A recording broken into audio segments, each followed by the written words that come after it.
Très souvent, les écrivains et les poètes utilisent les figures de style dans la littérature ou la poésie pour ajouter de la profondeur, de la créativité et de l'émotion à leur langage. Les figures de style الصور المجازية هي أساليب كيستعملها الكتاب والشعراء باش يعطيو للكتابات ديالهم عمق، إبداع وجمالية تجذب القراء. Mettre en valeur une ressemblance, les figures de style de l'analogie, c'est ce qu'on va voir tout de suite dans cette vidéo. Salam alaikum tout le monde, on est ici sur Poussière des lettres. Merci de nous avoir rejoints, un pas à la fois meilleur qu'hier, et que le cours commence. Commençons avec l'une des plus célèbres figures de style, la comparaison التشبيه وناخدو un exemple. Gaston est aussi aimable qu'une porte de prison. Dans cette phrase, on compare la gentillesse de Gaston avec celle d'une porte de prison. كنقارنوا اللطف ديال غاستون بباب السجن. أكيد باب السجن هو شيء غير محبب عند جميع الناس. Elle symbolise quelque chose inamical, rigide. باب السجن كيرمز لشيء صارم غير ودي. دونك هنا كنفهموا أن غاستون n'est pas du tout aimable. هذاك الشيء علاش شبهناه بباب السجن. Cette figure de style كنستعملوها d'une manière humoristique فقط كدعابة pour décrire quelqu'un qui n'est pas amical ou accueillant باش نوصفوا شخص صارم أو غير مضياف. Dans cet exemple, Gaston est aussi aimable qu'une porte de prison. On a établi un rapport de ressemblance entre deux éléments, اللي هما le comparé et le comparant. Gaston est le comparé, c'est-à-dire la personne que l'on compare avec quelque chose, الشخص الذي يتم مقارنته بشيء آخر. Une porte de prison est le comparant, l'élément avec lequel le comparé est mis en relation اللي هو باب السجن. باش نعبروا على هذا التشابه استعملنا أداة التشبيه l'outil de comparaison aussi que pour indiquer cette équivalence اللي عندنا dans le manque d'amabilité. Je récapitule. La comparaison التشبيه هو الشكل الأدبي كنشأو به تشابه بين عنصرين باستخدام أداة مقارنة un outil de comparaison بحال comme, pareil à, tel que, ainsi que. اللي خاصكم تعرفوا عندنا 3 éléments اللي مهمين بزاف في la comparaison. Le comparé الشخص الذي يتم مقارنته المقارن, le comparant المقارن به, et l'outil de comparaison أداة المقارنة. Voyons à présent la métaphore الاستعارة وناخدو un exemple. La vague des manifestants déferle dans les rues. Dans cette phrase, la vague symbolise le flux massif de manifestants. Une vague est souvent associée à une force puissante, inarrêtable et dynamique.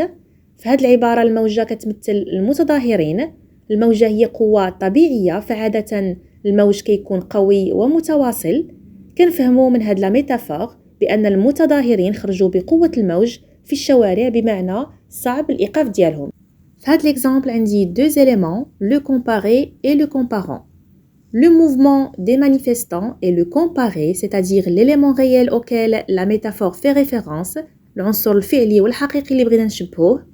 La vague est le comparant, l'élément imagé utilisé pour décrire le comparé هو العنصر اللي كنستعملوه بشكل مجازي لوصف المقارن واللي كيمكننا من تخيل صورة بصرية une représentation visuelle لهذه الحركة الاحتجاجية.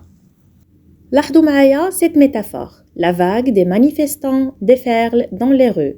كيبان لنا أننا بينا التطابق أو التشابه بين المتظاهرين والموجة بدون استعمال أداة مقارنة وهذا هو الفرق اللي كاين بين la comparaison et la métaphore. Pour faire simple, la métaphore est une comparaison sans outil de comparaison. بمعنى أن la métaphore الاستعارة هي أيضا تشبيه ولكن بدون استعمال أداة مقارنة.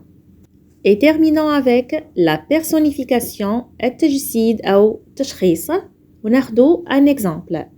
Le vent chuchotait à travers les arbres. Dans cette phrase, le vent est personnifié en lui attribuant la capacité de chuchoter, c'est-à-dire on a attribué une caractéristique humaine, اللي هي le chuchotement, au vent.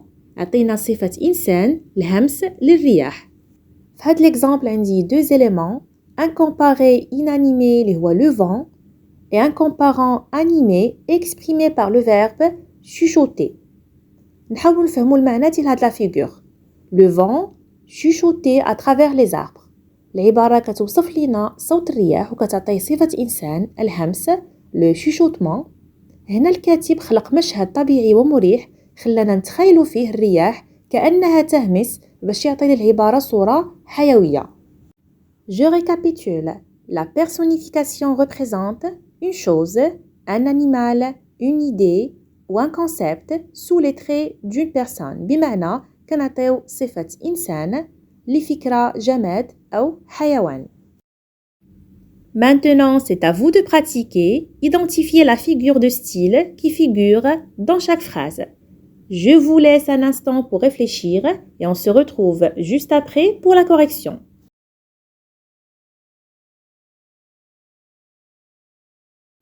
Commençons avec la première phrase. Le soleil m'a salué de ses rayons chaleureux. On a attribué au soleil la capacité de saluer, c'est-à-dire on a donné une qualité humaine à un élément naturel.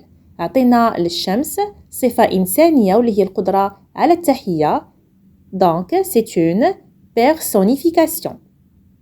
القدرة على التحية في هذه العبارة كترمز لنا للود وكتعطينا une image accueillante du soleil. ندوزو la deuxième phrase. Ses yeux étaient des étoiles scintillantes. Cette phrase compare directement les yeux de la personne à des étoiles. في هذه العبارة قارنا عيون الشخص مباشرة بالنجوم اللي كترمز لنا للمعان بدون استعمال أداة مقارنة. C'est une métaphore. Cette métaphore exprime la beauté et l'éclat des yeux de cette personne qui brille d'une manière similaire à celle des étoiles dans le ciel. Et terminons avec la dernière figure. Il est fort comme un lion.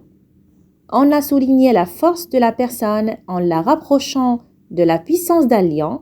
في هذه العبارة بينا قوة الشخص من خلال تشبيهه بالأسد واستعملنا l'outil de comparaison comme c'est une comparaison. Notre vidéo s'achève ici. Pensez à vous abonner à la chaîne, liker et partager. Et on se dit à très bientôt pour une nouvelle vidéo.